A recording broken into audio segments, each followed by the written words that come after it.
ఉన్నప్పుడు మాత్రమే మనం అనుకున్న లక్ష్యాలని మనం అనుకున్న ఏదైతే మన గోల్స్ ఉన్నాయో ఆ గోల్స్ మనం సాధించడానికి మనం ఒక క్రమశిక్షణగా ఉండడానికి 8.5 ఉండాలి.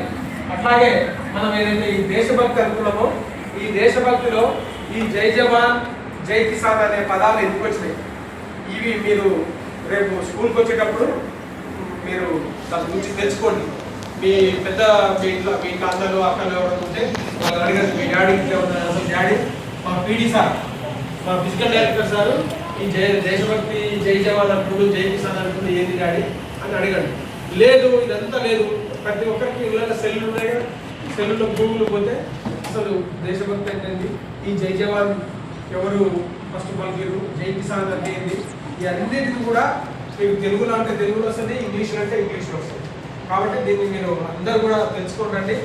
ఈ తెలుసుకున్నాక వచ్చాక మనం ఇంకా నెక్స్ట్ స్పోర్ట్స్కి వెళ్దాం. ఆ స్పోర్ట్స్లో అసలు క్రమశిక్షణ అంటే ఏంటి, డిసిప్లిన్ అంటే ఏంటి, అసలు మనం ఎట్లా ఒక మంచి ఒక పద్ధతిగా ఉండాలంటే ఏ రకంగా ఉండాలి అనే దాని మీద నేను పూర్తిగా మీకు ప్రతిరోజు నా క్లాస్ ఉన్నప్పుడు ఒకవేళ గ్రౌండ్ మంచిగా లేదు, మనం ఎండ ఉంది, లేకపోతే బాగా వర్షాలు పడ్డప్పుడు మన క్లాస్లో కూర్చొని క్లాస్ వీటి గురించి మోరల్ వాల్యూస్ గురించి మనం